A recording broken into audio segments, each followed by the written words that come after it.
Hey everyone, thanks for joining me. In today's video, I want to share with you one of the easiest ways to prepare a napkin for stenciling, stamping, and painting with watercolors,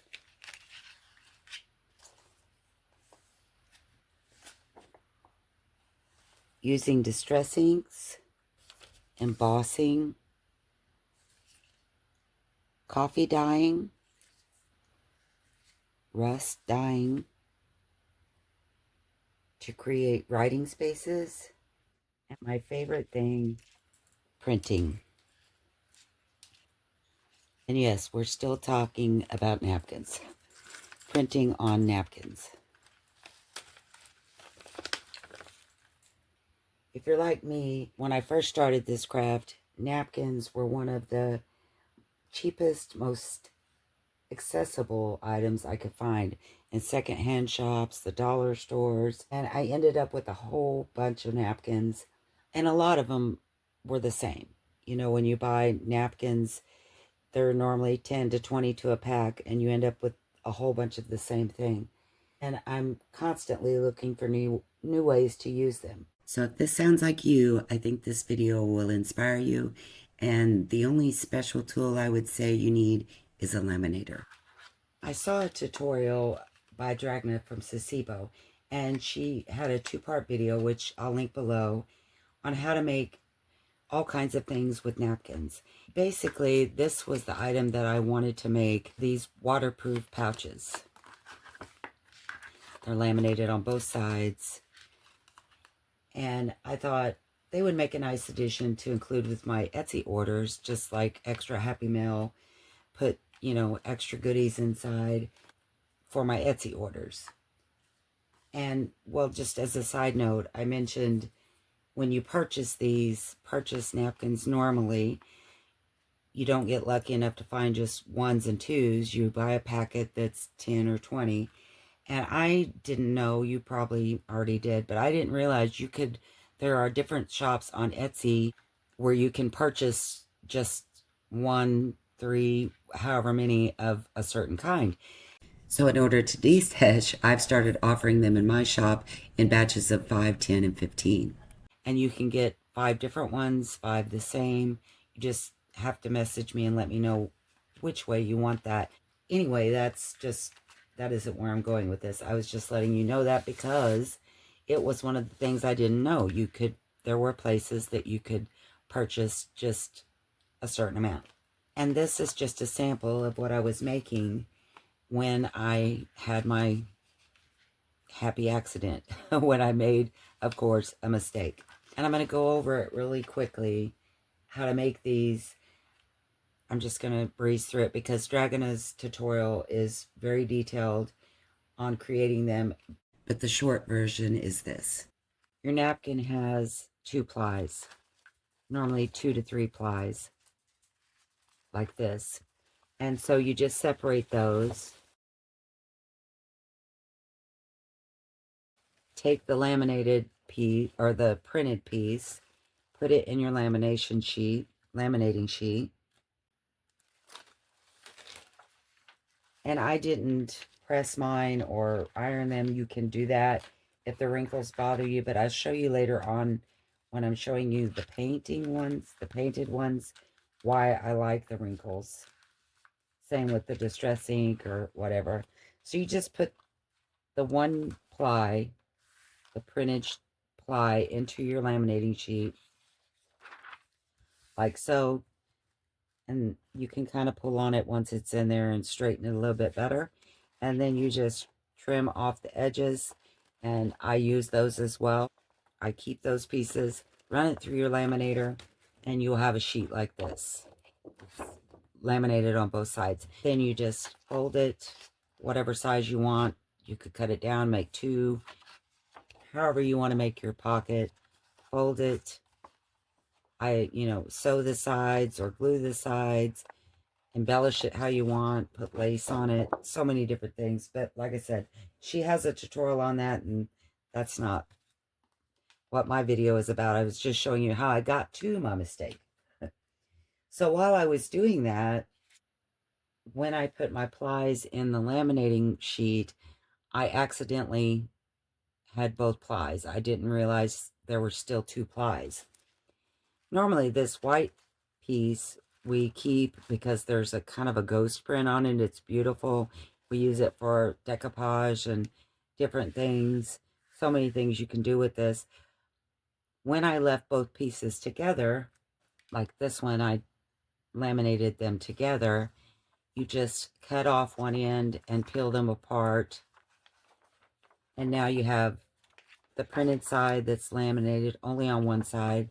The other side, you can write on it. You can use watercolors on it where it's not stark white, like I did on this one.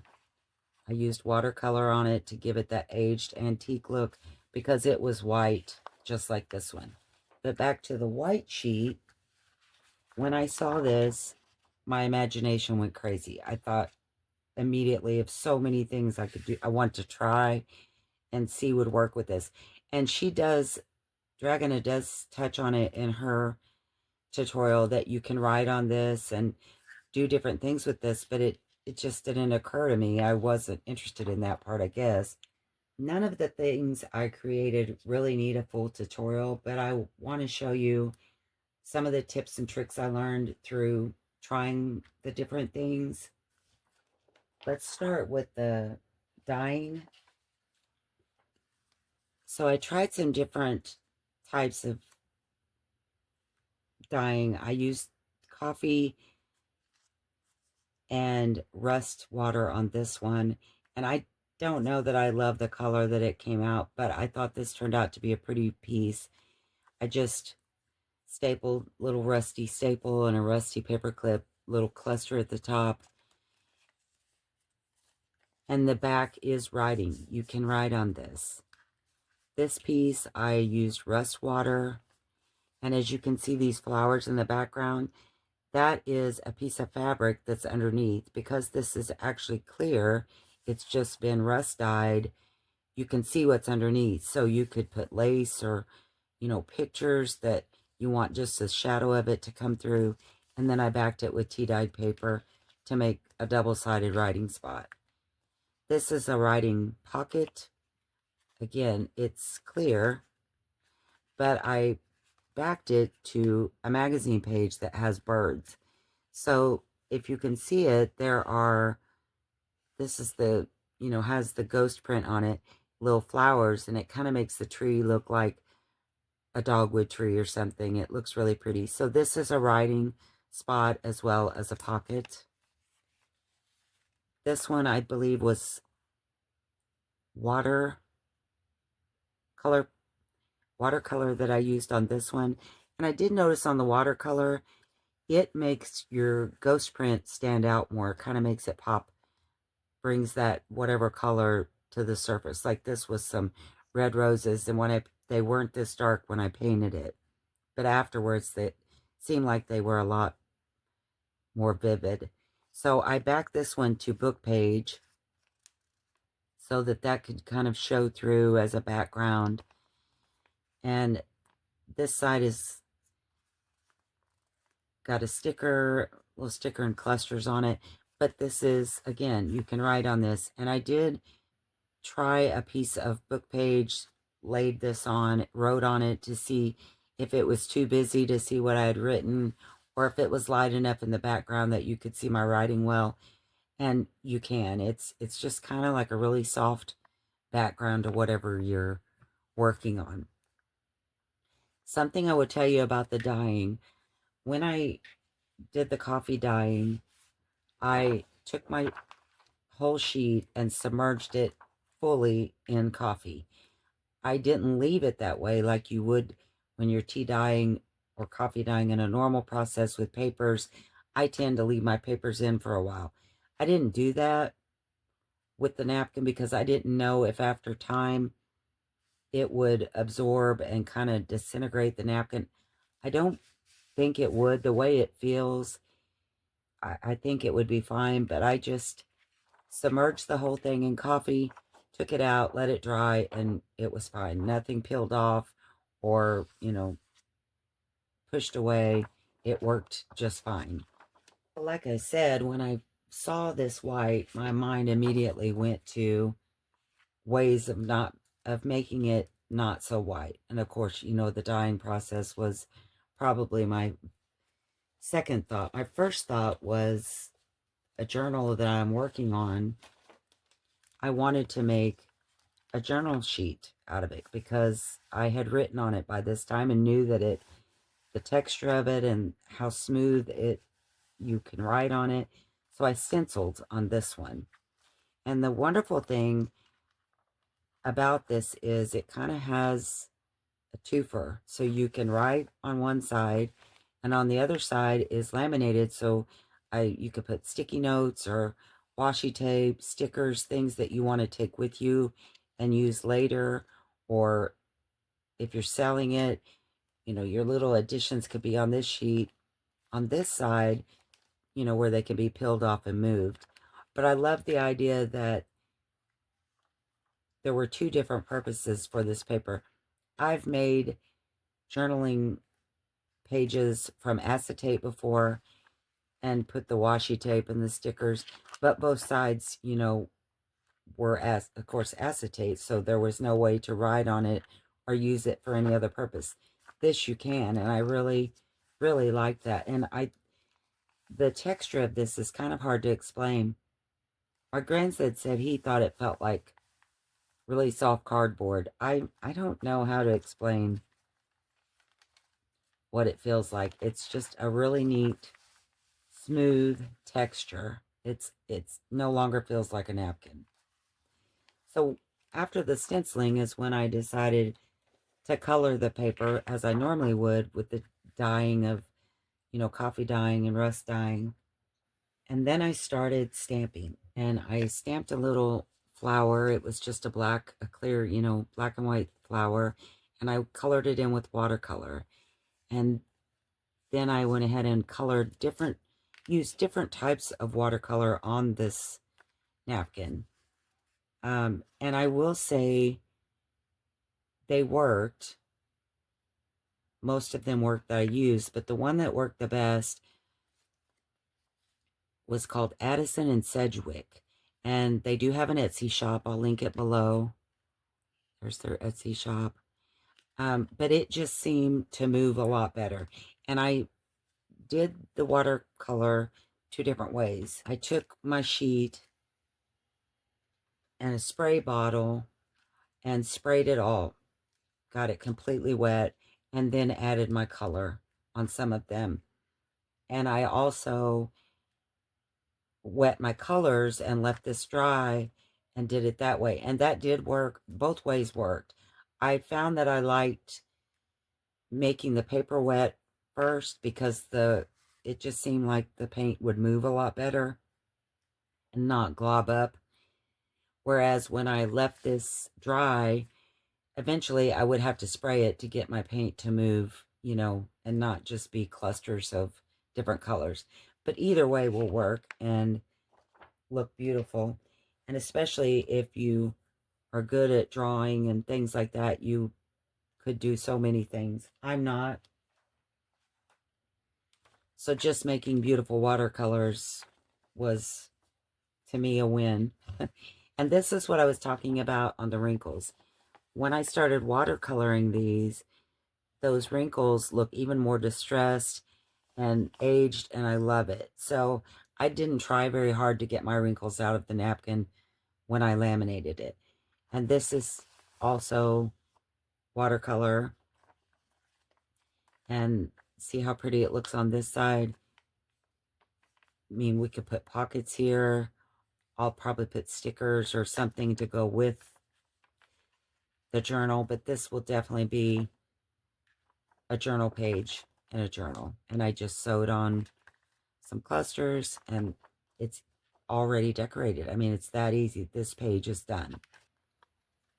As I was saying, if you could draw, I mean, you could make abstract pictures and do so much more than I can do. I cannot draw. So I did some stamping and watercolor painted it. And I just think it's such a neat little writing spot to tuck into a you know, ocean theme or a beach themed journal. And you can write on these, even though it's dark colored paint. I did write on all the different things. This is distress ink, and it's very dark. I don't know if it's coming across, but it is very dark. And I went ahead and wrote on it after it dried, and you can see it. It doesn't show on the other side, which is wonderful, but you can see it really plain on this side. And that's just a normal blue ink pen, like this. Nothing special. Probably got it at the Dollar Tree. I did try using some gel pen and different kinds, and they all worked fine. After I embossed it, which I thought was really pretty, I wrote on it again, because I always have had it in my mind that if the paper was embossed, it probably wouldn't be that easy to write on. But it is. It was really nice still to write on it. I did some die cuts and punches. I think for the punches, it just depends on what you have. This butterfly one worked really well. I can't, oh, here it is. It worked really well. If you wanted to draw some detail on it, that would be cool. Or glue it to a page and do its little antennas. You can still write on this. I don't know what kind of small thing you would write on it, but if you had a little saying and really neat handwriting, that would be cool to glue to a page or even on one of these journaling spots. So as I was saying, I think it's just your punch. I had some normal circle punches that didn't really go all the way through the laminating part, the lamination. So I would have to clean up the edges. The die cuts worked really well. I made some flowers. And again, you could detail these so much better. I mean, I just watercolored some of the paper and then did some die cuts. This one I thought was really pretty. That's a leaf, kind of like a old leaf. Did some stamping. And another thing I like about this is when you ink around the napkin side, it takes that ink so well.